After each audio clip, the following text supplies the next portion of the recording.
We provide you the platform to turn your dreams into reality. Give wings to your aspirations with KR Mangalam University. कल इस देश के पूर्व गृह मंत्री चिदंबरम जी ने सवाल उठाया कि क्या प्रूफ है कि ये आतंकवादी पाकिस्तान से आए।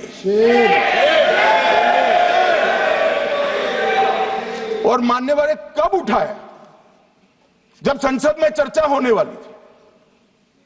क्या कहना चाहते हैं चिदंबरम साहब? किसको बचाना चाहते हैं?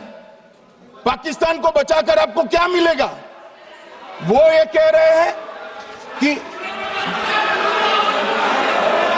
और क्या है? मत जवाब दो ना।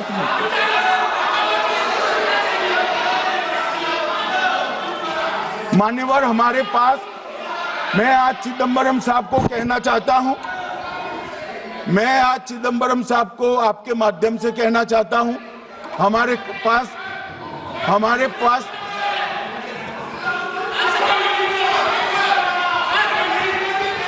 मान्यवर हमारे पास प्रूफ है, वो भी मैं सदन के सामने रखना चाहता हूं कि तीनों पाकिस्तानी थे।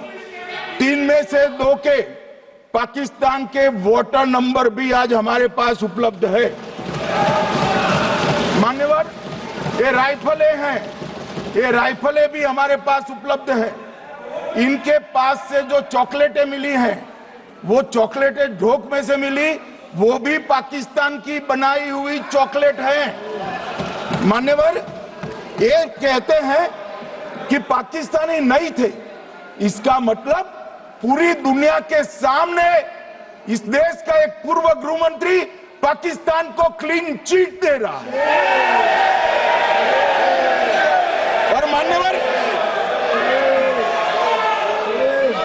मान्यवर वो पाकिस्तानी आतंकवादी नहीं थे ऐसा बोलकर श्री चिदंबरम अगर पाकिस्तानी आतंकवादी नहीं थे तो पाकिस्तान पर हमला क्यों किया, वो भी सवाल खड़ा कर रहे हैं। मान्यवर आज पूरी दुनिया ने हमारे संसद सदस्य गए थे, स्वीकारा था कि हमला पाकिस्तान ने किया है। और इस देश का गृह मंत्री जो कांग्रेस पार्टी से आता है, वो कहता है कि क्या सबूत है। अरे मुझसे मांगते, मैं दे देता। टीवी से मांगते हैं, पूरी दुनिया के सामने उजागर करते हैं, सब सुबह खड़ा करते हैं। पाकिस्तान को बचाने का इनका ये षड्यंत्र आज 130 करोड़ लोग जान रहे हैं। बच नहीं पाओगे आप लोग, बच नहीं पाओगे। मान्यवर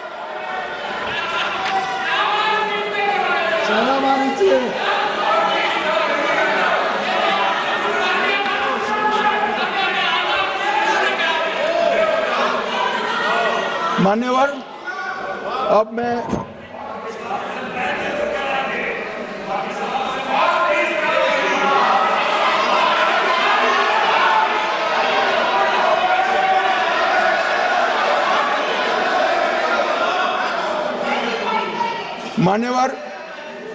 अब मैं पहलगांव आतंकी हमला और ऑपरेशन सिंदूर, ये दोनों घटनाक्रम के लिए मान्यवर ये अभी से थक जाते हैं।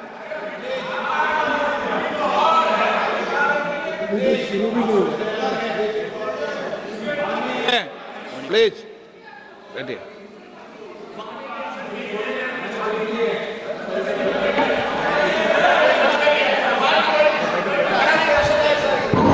मान्यवर मैं आपके माध्यम से कहना चाहता हूं, थोड़ा धैर्य रखे भैया, अभी तो शुरू हुआ है, अभी तो शुरू हुआ है। मान्यवर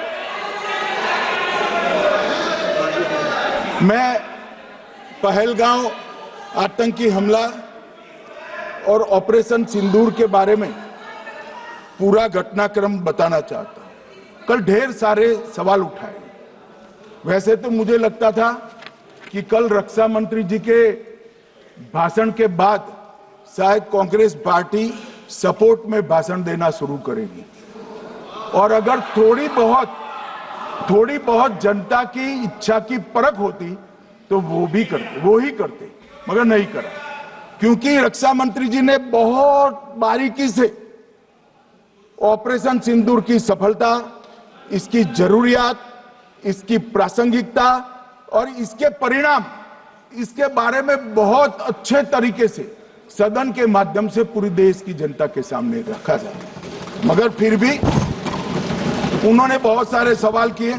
अब सवाल किए हैं तो मुझे जवाब देना भी पड़ेगा, उनको सुनना भी पड़ेगा। मान्यवर, मैं पूरा घटनाक्रम बताना चाहता हूं। मान्यवर, 22 अप्रैल को पहलगांव में आतंकवादी हमला हुआ। इसमें 26 लोग मारे गए, 25 भारतीय और 1 नेपाली नागरिक। हमने उसी वक्त मैं श्रीनगर जाने के लिए निकल गया। रात को ही सुरक्षा बलों की मीटिंग कर ये भाग न पाए, इसकी व्यवस्था की। माननीय मोदी जी ने 23 और 30 अप्रैल को सीसीएस की मीटिंग चेयर की। ये कह रहे हैं, मैं आज बताना चाहता हूं कि सीसीएस की 23 अप्रैल की मीटिंग में क्या हुआ।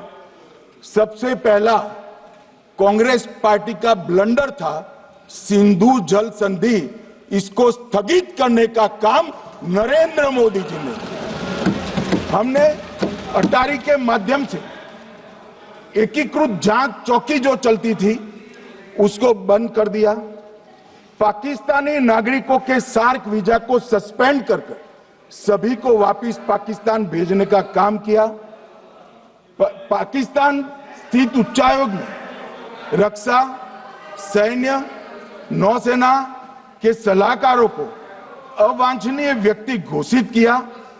संख्या को 55 से घटाकर 30 किया और सीसीएस ने ये संकल्प लिया कि जहां पर भी ये आतंकवादी छुपे हैं उनको और उनकी ट्रेनिंग करने वाले अड्डों को सेना, पुलिस, सीआरपीएफ, बीएसएफ उचित जवाब देगी। मान्यवर, जिस तारीख को ये हुआ उसी दिन ये निर्णय हो चुका।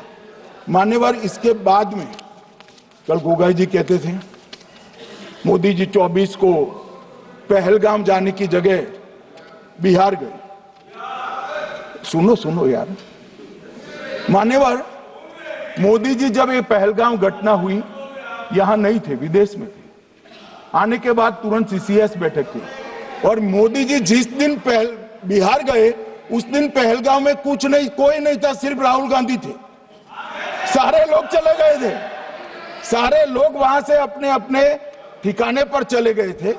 मगर इन्होंने एक बात कही, उस पर मेरी आपत्ति है। मान्यवर, उन्होंने कहा 24 अप्रैल को चुनावी भाषण किया।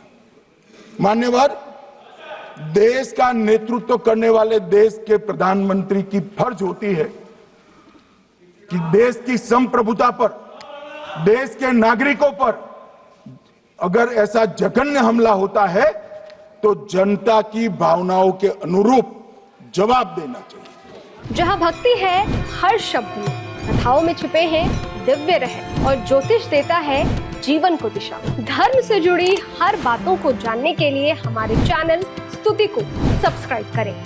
चैनल पर जाने के लिए इस लिंक पर क्लिक करें।